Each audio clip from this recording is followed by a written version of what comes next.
नजर सब पर। नमस्कार, आप देख रहे हैं 10 न्यूज और मैं हूं बियालमान। आज की बड़ी खबरें लेकर हम हाजिर हैं, बिना रुके बिना थमे। चलिए शुरू करते हैं फटाफट खबरों का सिलसिला। राष्ट्रपति द्रौपदी मुर्मू उत्तराखंड दौरे पर देहरादून पहुंची, जहां उनका भव्य स्वागत किया गया। उन्होंने यहां एक नए फुट ओवरब्रिज का उद्घाटन किया, जिसे शहर में बढ़ती ट्रैफिक और पैदल यात्रियों की सुविधा को ध्यान में रखते हुए बनाया गया है। राष्ट्रपति ने स्थानीय छात्रों और नागरिकों से मुलाकात की और विकास कार्यों की सराहना की। राजस्थान के रेगिस्तानी इलाके में तीनों सेनाओं थल सेना, नौसेना और वायुसेना का संयुक्त युद्धाभ्यास त्रिशूल चल रहा है। अभ्यास के दौरान 28,000 फीट की ऊंचाई से मिसाइल दागी गई और दुश्मन के ठिकानों पर सटीक प्रहार करने की क्षमता का प्रदर्शन किया गया। सैन्य अफसरों का कहना है कि भविष्य के हाइब्रिड युद्ध में तीनों सेनाओं के बीच तालमेल बेहद जरूरी है। इस अभ्यास से भारत की रक्षा तैयारियां और सामरिक मजबूती का स्पष्ट संदेश दुनिया को हो गया है। प्रधानमंत्री नरेंद्र मोदी ने रायपुर में दिल की बीमारी से उबर चुके बच्चों से मुलाकात की। दिल की बात नाम के इस विशेष कार्यक्रम में बच्चों ने पीएम को बताया कि कैसे चिकित्सा सहायता से उनकी जिंदगी बदल गई। मोदी ने डॉक्टरों और स्वास्थ्य कर्मियों का हौसला बढ़ाते हुए कहा कि ये बच्चे भारत का भविष्य है और इनकी मुस्कान ही सबसे बड़ी सफलता है। खगड़िया की रैली में राहुल गांधी ने प्रधानमंत्री नरेंद्र मोदी और सीएम नीतीश कुमार पर सीधा हमला बोला। कहा कि नीतीश केवल नाम के मुख्यमंत्री है, असली फैसले दिल्ली से किए जाते हैं। उन्होंने बेरोजगारी, गरीबी और शिक्षा की खराब व्यवस्था पर सरकार को घेरा। राहुल ने घोषणा की कि महागठबंधन की सरकार आने पर ओबीसी और अति पिछड़ों के लिए विशेष कार्यक्रम लाए जाएंगे। रूस ने 12 दिन में तीसरा परमाणु सक्षम हथियार लॉन्च करके पूरी दुनिया में चिंता बढ़ा दी। इस बार खाबरोवस्क नाम की पनडुब्बी पेश की गई, जो कि पोसीडोन न्यूक्लियर टॉर्पीडो से लैस है। यह समुद्र के रास्ते दुश्मन देशों में तबाही मचाने की क्षमता रखती है। काहिरा में दुनिया का सबसे बड़ा पुरातात्विक संग्रहालय जनता के लिए खोल दिया गया है। ग्रैंड इजिप्शियन म्यूजियम में 3000 साल पुराने तूतनखामेन के हजारों अवशेष मौजूद है। अरबों डॉलर खर्च करके बनाए गए इस संग्रहालय में मिस्र के पर्यटन उद्योग को नई उड़ान मिलने की उम्मीद है। नीदरलैंड में चुनाव नतीजों के बाद राजनीतिक हलचल तेज है। रॉब जेटन देश के पहले गे प्रधानमंत्री बनने के बेहद करीब है। यूरोप में इसे मानवाधिकारों और समानता के लिहाज से बड़ी प्रगति माना जा रहा है। यूक्रेन ने रूस के काला सागर स्थित सबसे बड़े तेल टर्मिनल पर ड्रोन हमला किया। विस्फोटों से रूस की ऊर्जा सप्लाई में बड़ी बाधा आई है। रूस ने इसे आतंकवादी कार्रवाई बताया और कहा कि इसका जवाब दिया जाएगा। दोनों देशों के बीच संघर्ष लगातार बढ़ रहा है और शांति की उम्मीद क्षीण होती जा रही है।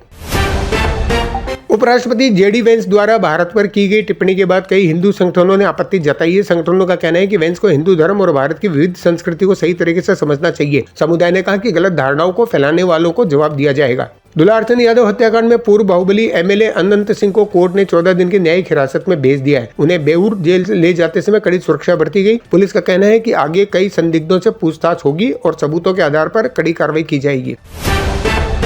तेलंगाना के खम्मम में कांग्रेस कार्यकर्ताओं ने गुस्से में आकर बीआरएस पार्टी कार्यकर्ताओं पर हमला कर दिया। दफ्तर का सामान बाहर निकालकर आग के हवाले कर दिया। पुलिस ने मौके पर पहुंचकर हालात पर काबू पाया और कई लोगों को हिरासत में लिया। भारत की रक्षा क्षमता को मजबूती देने के लिए इसरो आज 4400 किलो वजनी सैटेलाइट को GSLV MK3 यानी LVM3 से लॉन्च करने जा रहे हैं। यह सैटेलाइट नौसेना की निगरानी क्षमताओं को कई गुना बढ़ा देगा।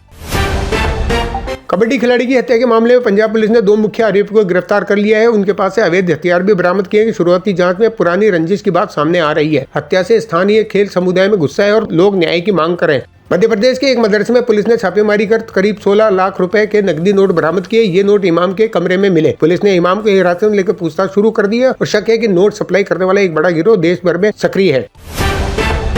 बेंगलुरु में एक तेज रफ्तार एम्बुलेंस ने स्कूटर सवार दंपति को टक्कर मारकर गंभीर रूप से घायल कर दिया। दोनों की मौके पर ही मौत हो गई। लोगों ने सड़क सुरक्षा और एम्बुलेंस ड्राइविंग पर सवाल उठाए हैं। पुलिस ने ड्राइवर को गिरफ्तार कर लिया और जांच जारी है। श्रीकाकुलम के वेंकटेश्वर मंदिर में भगदड़ से 9 लोगों की मौत पर बड़ा विवाद खड़ा हो गया है। मंदिर के मालिक और पुजारी ने कहा कि यह निजी संपत्ति और पुलिस को सूचना देने की जरूरत नहीं थी। लोगों का आरोप है कि अचानक बड़ी भीड़ को संभालने की तैयारी नहीं थी। सीएम ने जांच के आदेश दिए और प्रशासन पर लापरवाही के आरोप तेज है।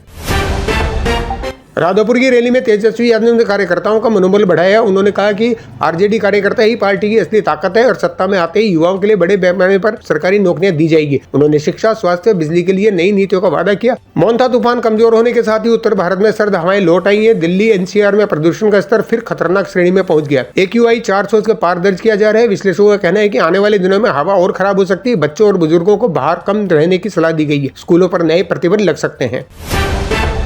होबार्ट में खेले गए तीसरे T20 में भारत ने ऑस्ट्रेलिया को 5 विकेट से हराकर सीरीज 1-1 से बराबर कर दी। लक्ष्य था 187 रन, जिसे भारत ने 19वें ओवर में हासिल कर लिया। अब निर्णायक मुकाबला गोल्ड कोस्ट में होगा। सुपरस्टार शाहरुख खान के बर्थडे पर उनकी अगली फिल्म किंग का पहला पोस्टर रिलीज कर दिया गया। फैंस सोशल मीडिया पर पोस्टर को ट्रेंड करवा रहे हैं। माना जा रहा है कि यह एक हाई ऑक्टेन एक्शन फिल्म है। फिल्म 2026 में रिलीज होगी। शाहरुख के लिए यह एक और बड़े कमबैक जैसा माना जा रहा है। तो ये थी आज की सभी बड़ी और जरूरी खबरें तेज रफ्तार में। अगर आप देश दुनिया की हर हलचल से अपडेट रहना चाहते हैं तो जुड़िए 10 न्यूज के साथ। मैं हूं बियाल मान, मिलेंगे फिर एक और बुलेटिन में। तब तक के लिए मुझे दीजिए इजाजत। जय हिंद।